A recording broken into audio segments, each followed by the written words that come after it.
था गमले में।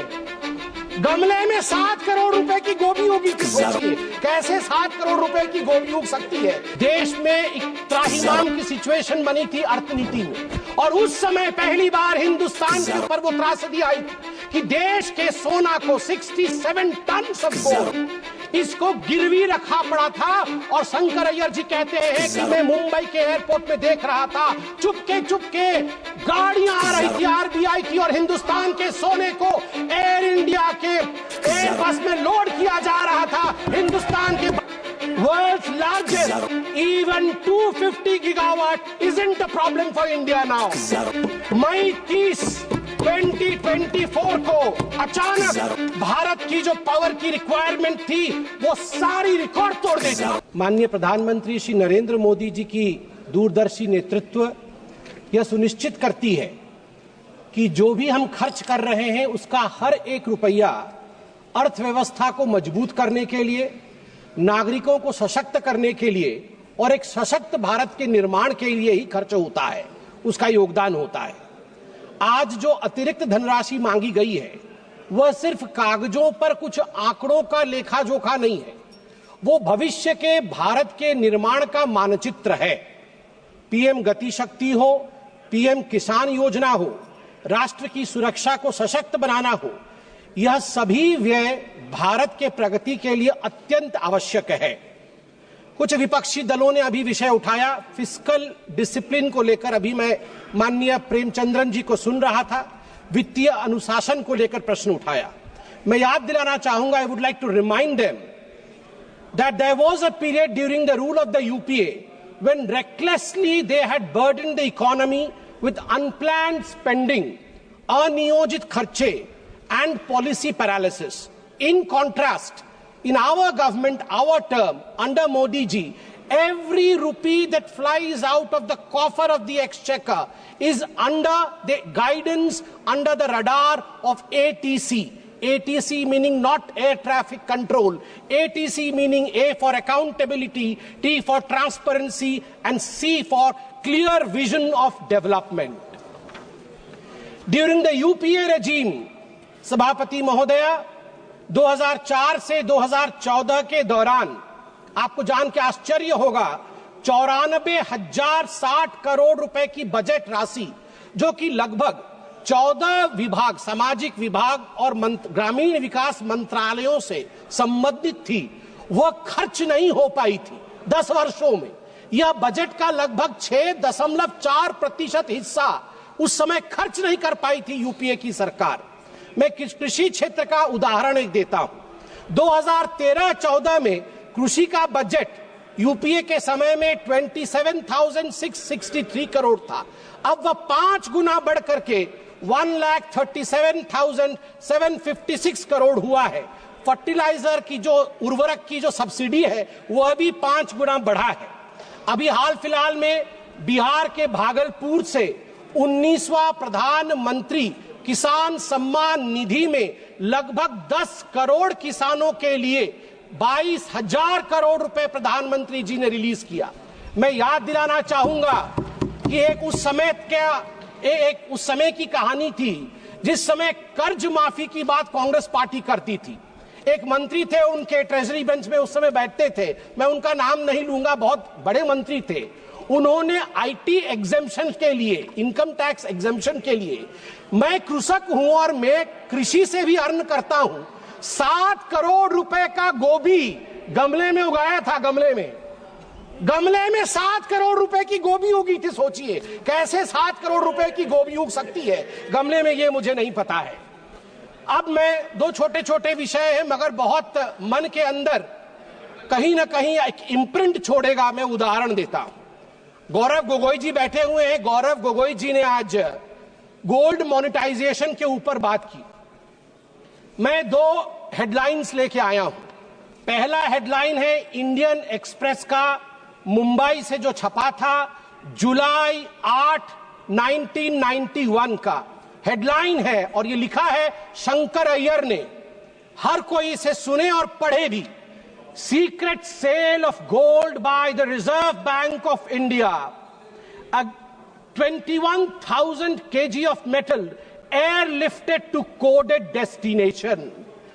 एक समय था 1991 में राजीव गांधी ने और कांग्रेस पार्टी ने चंद्रशेखर जी की सरकार से हाथ खींच लिया था। उस समय लिक्विडिटी की अभाव थी, देश में एक त्राहिमाम की सिचुएशन बनी थी अर्थनीति में, और उस समय पहली बार हिंदुस्तान के ऊपर वो त्रासदी आई थी कि देश के सोना को 67 टन ऑफ गोल्ड इसको गिरवी रखा पड़ा था। और शंकर अय्यर जी कहते हैं कि मैं मुंबई के एयरपोर्ट में देख रहा था, चुपके चुपके गाड़ियां आ रही थी आरबीआई की और हिंदुस्तान के सोने को एयर इंडिया के एयर बस में लोड किया जा रहा था, हिंदुस्तान के बाहर भेजा जा रहा था। आप सोच के देखिए। और दूसरा हेडलाइन सभापति महोदया में पढ़ना चाहूंगा 31 मई 2024 का, RBI brings back home 100 tons of gold from United Kingdom. Narendra Modi ji के नेतृत्व में 1 लाख केजी सोना, 1 लाख केजी सोना बाहर से 2024 मई को हिंदुस्तान वापस आता है। एक ने, यूपीए ने भारत मां के सोने को गिरवी रखा, हमारी मां के सोने को गिरवी रखा, और दूसरे लल्ला ने, हमारे नरेंद्र मोदी ने अपने मां को अलंकृत किया। ये होता है फर्क। मैडम सभापति महोदया, मैं एक छोटा सा उदाहरण देके अपने विषय को समाप्ति की ओर ले जाऊंगा। मैं एक और उदाहरण देता हूं।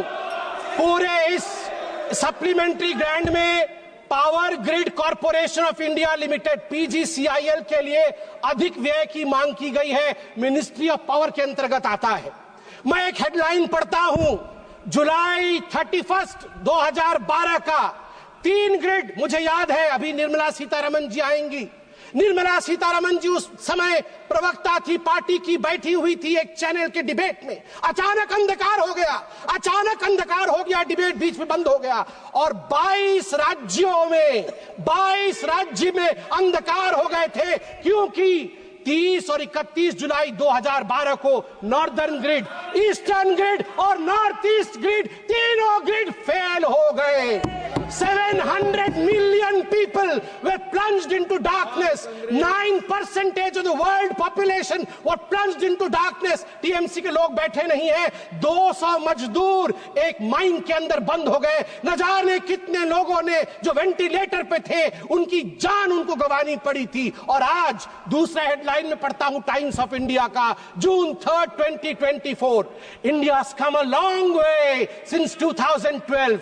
Outage, world's largest, even 250 gigawatt isn't a problem for India now. मई 30, 2024 को अचानक भारत की जो पावर की रिक्वायरमेंट थी वो सारी रिकॉर्ड तोड़ देती है।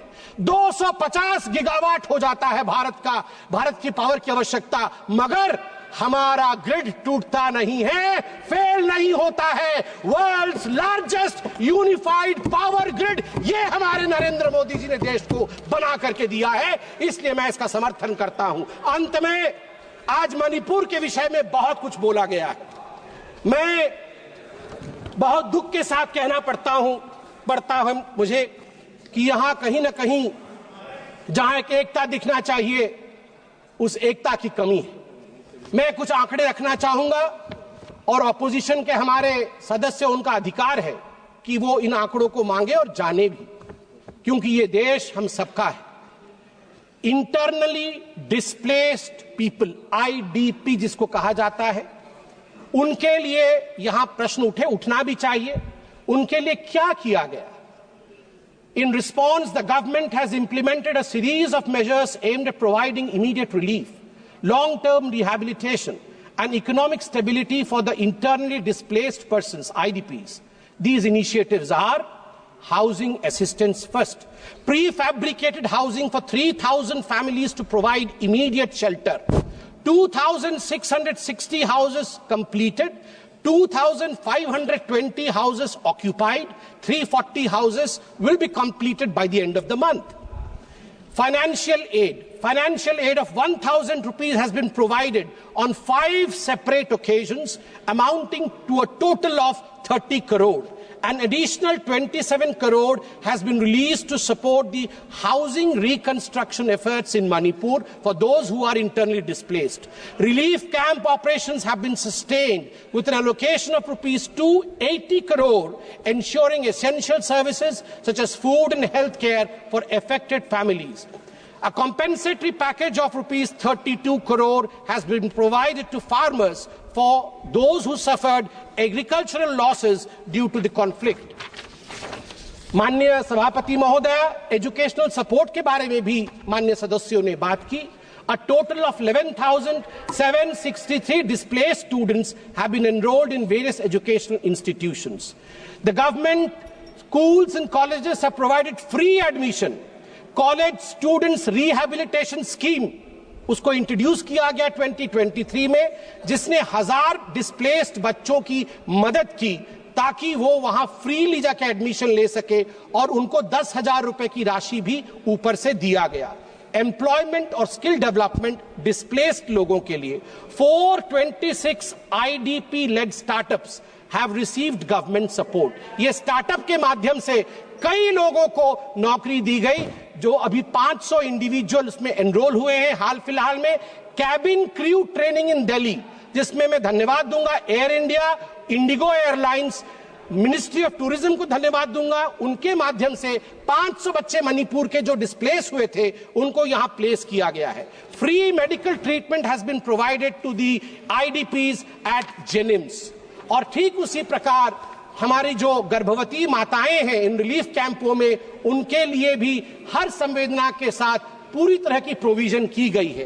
अंत में महोदय, मैं बस अपने भाषण के अंत में यही कहना चाहूंगा कि हमारे राहुल जी ने थोड़े दिन पहले, कल ही उन्होंने कहा कि वोटर लिस्ट में गड़बड़ी है. अभी अरविंद सावंत जी भी बोल रहे थे कि वोटर लिस्ट में गड़बड़ी. वोटर लिस्ट में गड़बड़ी नहीं है, आपके डेवलपमेंट लिस्ट में गड़बड़ी थी. आपके डेवलपमेंट लिस्ट में गड़बड़ी थी, वोटर लिस्ट में गड़बड़ी नहीं है. अभी हमने बताया आपको, अगर वैसा डेवलपमेंट आपने किया होता तो आज आप वहां नहीं बैठे होते. दूसरी बात, ये कांग्रेस पार्टी कहती है कि रोहित शर्मा अनफिट है. रोहित शर्मा अनफिट नहीं है, फिट है. और मैं बता दूं, नरेंद्र मोदी जी के कप्तानी में ही आप देखिएगा भारत विश्व का चैंपियनशिप ट्रॉफी जीतेगी. भारत माता की जय. जय जगन्नाथ.